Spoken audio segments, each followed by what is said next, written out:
Hey guys, hope you all have been well. Welcome back to my channel. As you can see, we're back where we used to be. I wasn't having the older setup, so I said, you know what, let's just go back to the way things were. But that's not why you're here. You're here so that I can swatch on my face some bronzers. You know, I've pretty much swatched every single lipstick I've ever owned, and I've swatched every blush I own. So given that I have a much smaller bronzer collection and highlighter collection, I know, I figure what's stopping me? You may have had a little bit of trauma from doing it previously, but you know what? We get over it. So for today, I have 6 bronzers in front of me, and I'll be swatching them one at a time on my cheeks. So that's what we're gonna do in this video, and then there will be a part 2 for the rest of my collection. But if you're interested in the first few swatches of my bronzer collection, I hope you decide to stay tuned. We're gonna get straight into it. For brushes, I think I wanna go between 2 different ones. So we have the BK Beauty 104, and this is a tapered,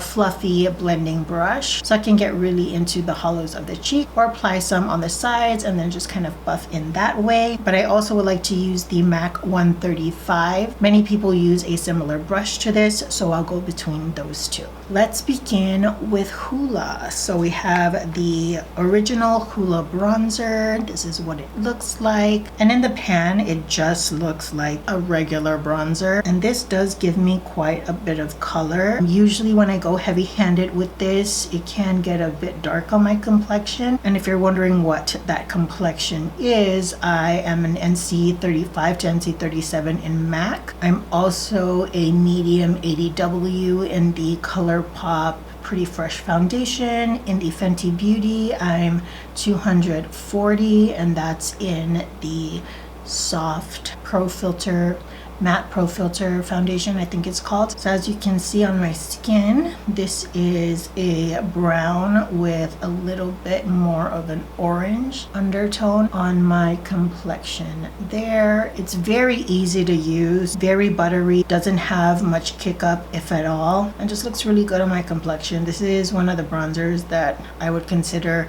an everyday shade, and I am putting it a bit more heavily just so you can see the color a bit better. And so here is a final look of the bronzer. Benefits Hoola. And here's the front view. And the next bronzer is going to be Bobbi Brown, and this is the shade number 1, Natural. In the pan, it kind of looks neutral, but when I apply it on my complexion, there's a bit of red that pulls through. This bronzer is really good. Don't sleep on Bobbi Brown products, guys. You can see already a bit of that red coming through, but I'm getting minimal to no kick up on this. It's very easy to build. It doesn't require too much work in the sense that you're going to be wasting your product. So if you're into like more of a brighter blush, this can really help pop a color out more because of its red undertone. Look at how cut that is, and I don't even have cream bronzer underneath. So here's the final look of the Bobbi Brown bronzer in Natural. And this is what the bronzer looks like face on. Before I wash it off, here's a final look at these bronzers. Moving on to some bigger bronzers, I'm going to start off with the Goss, the Radiance Boosting Face Palette, and I have it in the shade Satin Bronze, which I believe is the medium compact. And this is what the product looks like. You have a satin finish traditional bronzer here, as well as a matte, more contour shade on this side. How I use this palette is I start off by bronzing using that more warm side, and I apply this in a larger area, and I don't use as much product. I'm not trying to really chisel out anything, just bringing back that warmth and color to the face that I lost from the foundation. And then with a more pointed brush, I take very little of this contour shade because it is very pigmented.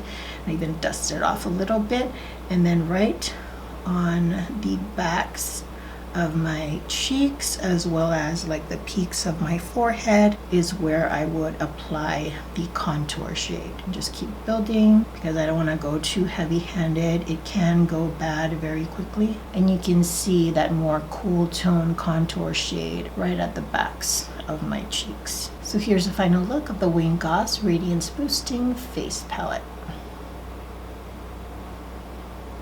And this is what it looks like head on. Moving right along to the next large compact, we have the Marc Jacobs Omega Bronzer Coconut Perfect Tan blah blah blah blah blah in 104 Tan-tastic. This is what she looks like, and on me this is a great everyday shade. It is a bit more warmer, but it's not entirely warm. The bad thing about this product, and this is purely personal, I don't like the smell. It smells like coconut. This one here is a little bit more toned down than the Hoola bronzer, but the color is very similar. This one I would have to build up a little bit more, and so it's kind of foolproof. I can apply it heavily like this, and I know when I put it on my face I won't have to blend that much. And since it is a big compact, I don't mind getting my brush in there. I can really smell that coconut. So here's a final look of the Marc Jacobs Omega Bronzer in Tan-tastic. And this is what the bronzer looks like head on. So here we have a final look at these two bronzers. And here we are with the last two bronzers for today, starting off with the Makeup by Mario Soft Sculpt Bronzer, and I have it in the shade medium. This is a current favorite, and what stands out to me with this matte bronzer is that it really has no kick up whatsoever. It feels very buttery, almost cream to powder, but it is a little bit deeper than some of my everyday bronzers, so I have to be a little bit more careful with this color. So I just kind of went on both sides, and I'm able to get this much color already. And if you're thinking that I'm applying a lot of pressure, I'm holding my brush at the end and I'm just basically flicking pretty much just the tip of the brush. This bronzer comes off a little bit more red than, say, the Hoola one, which is a bit more orange, but I wouldn't say it comes off as red as the Bobbi Brown one. So final look of the Makeup by Mario Soft Sculpt Bronzer in medium. And here it is, head on.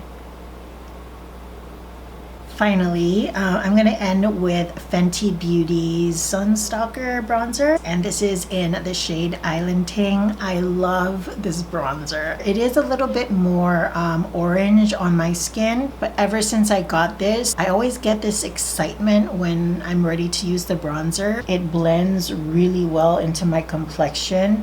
I don't like a very deep bronzer on me. I like it to lean a little bit more subtle because I always have the bronzer blush highlighter combo. And if I do this really harsh, then I feel like it won't look as good with those other products. I mean, sometimes I can, don't get me wrong, but on the regular, especially like in everyday life, I would never go heavy with bronzer. So here's the final look of the Fenty Stalk'r bronzer in Island Ting.